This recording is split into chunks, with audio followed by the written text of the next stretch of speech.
हरे कृष्णा। आप सभी का फिर से स्वागत है मेरे YouTube चैनल पे। मैं हूं धर्मेंद्र वैष्णव और आप देख रहे हैं मेरा YouTube चैनल साथी बाबा।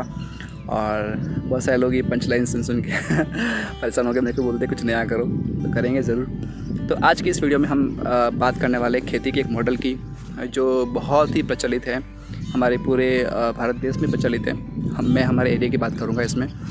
तो चलिए शुरू करते हैं वीडियो। तो मैं अभी जिस फार्म पे खड़ा हूँ, ये फार्म जो है वो इस मॉडल के थ्रू काम कर रहा है। उस मॉडल के थ्रू इस फार्म पे काम हो रहा है। तो मॉडल क्या है?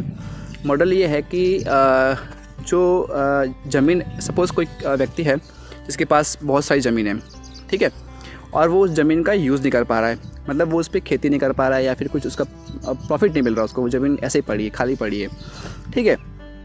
और एक ऐसा व्यक्ति है जिसके पास ज़मीन नहीं है, ठीक है, और वो चाहता है कि वो खेती करना चाहता है ताकि उससे कुछ प्रॉफिट हो, उसकी जो लाइवलीहुड है वो चलती रहे, ठीक है। तो वो कैसे पॉसिबल है? तो जो व्यक्ति जिसके पास ज़मीन खाली पड़ी है और दूसरा व्यक्ति जिसके पास ज़मीन नहीं है और वो खेती करना चाहता है, दोनों आपस में एक समझौता करते हैं। कि क्या समझौता करेंगे? वो समझौता वो ये करेंगे कि जो जिसके पास ज़मीन नहीं है वो बोलेगा भैया आपकी जो ज़मीन है वो मुझे लीज़ पे दो, ठीक है। लीज़ पे दोगे तो अब मैं उस पर खेती करूँगा, पानी लाइट सब कुछ मेरा होगा, खाद मेरा होगा, बीज मेरा होगा, जो सारा प्रोड्यूस जो उसमें से निकलेगा वो मेरा होगा। लेकिन तो जो दूसरा व्यक्ति बोलेगा तो फिर मेरा क्या फ़ायदा है इसमें? तो दूसरा व्यक्ति ये बोलेगा कि भैया मैं आपको इसका एक फ़िक्स अमाउंट मैं आपको दे दूँगा, कि इतना अमाउंट मैं आपको दे दूँगा, ताकि क्योंकि ज़मीन तो आपकी वैसे भी खाली पड़ी है, आपको कुछ मिलने वाला है नहीं उस पर, तो मैं आपको कुछ प्रॉफिट दे दूँगा। जैसे कि फ़िक्स अमाउंट, फॉर एग्जांपल अलग अलग एक बीघा के 10,000 रुपये या फिर एक बीघा के 5,000 रुपये, जैसे भी जो भी उनकी म्यूचुअल अंडरस्टैंडिंग आपसे जो भी बात होती है उसके अकॉर्डिंग वो डील होती है। फिर क्या होता है कि जो किसान जिसने ये ज़मीन लीज़ पे ली होती है वो पहले लाइट का बंदोबस्त करेगा।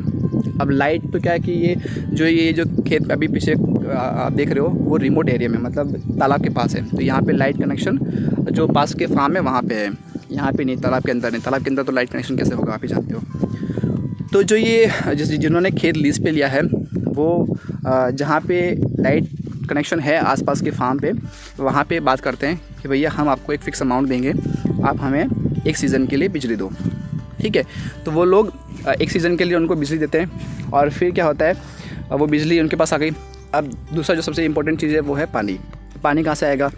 ये जो लैंड आप देख रहे हो ये तालाब के पास की लैंड है, जो कि बारिश के मौसम में पूरी पानी से भर जाती है और अभी ये खाली हो चुकी है, क्योंकि तालाब का पानी नहरों के थ्रू गांव में जो दूसरे फार्म है वहाँ पे जाता है लोग खेती करने के लिए, जो मूंग की फसल होती है, गेहूँ की फसल होती है, उसके लिए।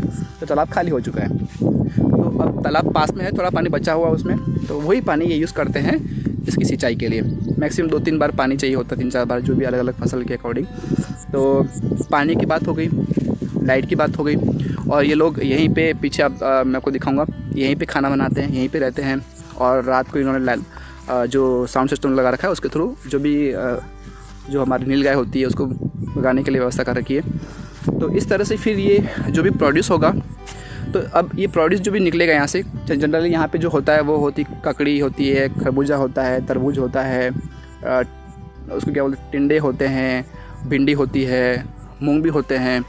तो यहाँ से ये लोग मंडी में बेचने के लिए यहाँ से ये करते हैं कि जो गाड़ी आती है उसमें सारा लोड करते हैं और फिर मंडी में बेच देते हैं। मंडी में या फिर लोकल मार्केट में जो लोग सेल करते हैं वो यहाँ पे आके परचेस कर लेते हैं। ये खुद सेल करने नहीं जाते क्योंकि यहाँ पे बहुत सारा काम रहता है, तो इनके पास इतना टाइम नहीं रहता है कि ये रिटेल मार्केट में जाके सेल कर सकें। तो ये मॉडल जो है वो बहुत ही यूज़फुल है हमारी इंडिया जैसी इकोनॉमी के लिए, क्योंकि यहाँ पर बहुत सारी इतनी खाली जगह पड़ी है कि अगर वहाँ पर प्रॉपर ये जो मॉडल है ये अप्लाई किया जाए और खेती की जाए, तो जितनी पॉपुलेशन इंडिया में है, इंडिया में क्या, जितनी पॉपुलेशन वर्ल्ड में है उसका 10 टाइम्स लोग खा सकते हैं। इतनी कैपेसिटी है वैकेंट लैंड, जो वैकेंट ज़मीन खाली पड़ी है उसको यूज़ किया जाए तो इस मॉडल के थ्रू, ठीक है। तो अब इसमें क्या होगा कि जो बेरोज़गार है उनको रोज़गार भी मिल गया, ज़मीन की ज़रूरत भी नहीं है उनको। उनके पास जो पहले बहाना होता था कि ज़मीन नहीं है, खेती कैसे करें, पानी नहीं है, लाइट नहीं है, तो सबकी व्यवस्था हो गई यहाँ पे और उनका एक अच्छा इनकम का सोर्स भी हो गया।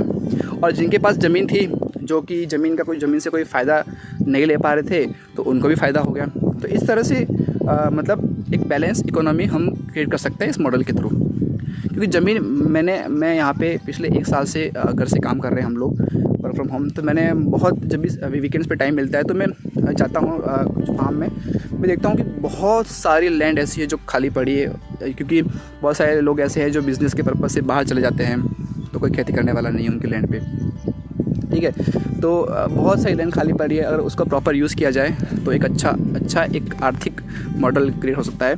तो अब मैं आपको दिखाता हूँ कि इन्होंने क्या क्या कर रखा है इस फार्म में। इसमें इन्होंने मैक्सिमम तो जो लंबी वाली तरकाकड़ी बोलते हैं वो कर रखी है, खरबूजा कर रखा है, तरबूजा कर रखा है, मूंग कर रखे हैं, टिंडे कर रखे हैं, भिंडी कर रखी है, और फ्रेश एयर है यहाँ पे और काम करते हैं। तो ये लोग यहाँ पास के गांव के ही हैं, ज़्यादा दूर के नहीं हैं। तो बढ़िया खेती करते हैं और ज़मीन किसी और की फ़ायदा ले रहे हैं आराम से, इनका भी इनकम का सोर्स जनरेट हो रहा है। तो इस तरह से म्यूचुअल अंडरस्टैंडिंग से काम हो रहा है। तो जो लोग बेरोज़गार हैं इस मॉडल पे काम कर सकते हैं। क्योंकि काम करने में क्या शर्म यार, मतलब पता नहीं लोगों में ऐसा क्यों हो गया कि यार खेती एक ऐसा काम है जो बहुत मतलब अच्छा काम नहीं है और इसमें बहुत मेहनत करनी। देखो मेहनत तो आपको करनी पड़ेगी, आपको अगर रोटी खानी है तो मेहनत करनी पड़ेगी, पेट के लिए आपको मेहनत करनी पड़ेगी। तो मेहनत करने कोई बहाना मत ढूंढो यार। सरकारी नौकरी मिल गई तो ठीक है, नहीं मिली तो क्या यार, काम तो बहुत है। मैंने एक चीज़ नोटिस की, ऑब्ज़र्व किया है कि मेहनत करने वाले के लिए कोई ना तो पैसे की कमी है, ना मतलब किसी चीज़ की कोई कमी नहीं है। वो आराम से सब कुछ कर सकता है। मेहनत करनी पड़ेगी, आपको लगन से करनी पड़ेगी, तो आपको हर जगह फ़ायदा मिल सकता है। चाहे आपके पास ज़मीन हो नहीं हो, आपके पास आपने एजुकेशन ली है नहीं ली है, कोई ज़रूरी नहीं है कि आप आपकी इंजीनियरिंग का कोर्स कर लो या BA कर लो, M.Com कर लो, या एग्रीकल्चर में कोई कोर्स करना ज़रूरी है, कोई ज़रूरी नहीं है। बस आपको एक थोड़ा सा दिमाग लगाना अपना, जो कि वैसे भी जो अन्न खाता है ना उसके पास वो दिमाग होता ही है कि मुझे अन्न कैसे उगाना है, उसको इतना पता चल ही जाता है, वो आसपास देख के सीख जाएगा। क्योंकि कुछ चीज़ें ऐसी होती है जिनको सिखाने की ज़रूरत नहीं है, वो ऑटोमेटिकली सीख जाता है आदमी। तो इस तरह से ये मॉडल बहुत अच्छा है, मुझे पसंद आया। तो अपनी वीडियो को पूरा देखा उसके लिए बहुत बहुत धन्यवाद। और जो लोग मेरे चैनल पर नए हैं वो चैनल को सब्सक्राइब करें, ताकि हम इसी तरह की बातें करते रहेंगे और इसी तरह के नए मॉडल्स आपके सामने लाएंगे। और सारे जो किसान हैं जो इस तरह की फार्मिंग कर रहे हैं या फिर नए मॉडल पे फार्मिंग कर रहे हैं, आपको उनसे मिलाएंगे, उनके फार्म पे लेके जाएंगे और आपको दिखाएंगे कि खेती लॉस का बिज़नेस नहीं है, इससे भी प्रॉफिट कमाया जा सकता है। बस शर्त ये है कि आपको मेहनत करनी पड़ेगी, थोड़ा दिमाग लगाना पड़ेगा, और प्रॉपर रिसोर्स को देख के और प्रॉपर टाइम को देख के आपको मार्केट की रिसर्च करके फिर आपको खेती करनी पड़ेगी। तो चलिए दोस्तों, मिलते हैं अगले वीडियो में, और तब तक के लिए जय हिंद, हरे कृष्णा। और अपनी पता है सात्विक बाबा की एक नई पंच लाइन मैंने सोच ली है, वो तो आपने मेरे YouTube के कवर पे देख ही ली होगी। तो अपनी पंच लाइन क्या है कि लर्न, शेयर एंड एन्जॉय। मतलब सीखिए, सिखाइए और मज़े कीजिए। तो अच्छी लगी तो बताना, या फिर आप कुछ और अच्छा कर सकते हो सजेस्ट तो बताना, मैं उसको यूज़ कर लूँगा, कोई दिक्कत नहीं है। चलो मिलते हैं नेक्स्ट वीडियो में।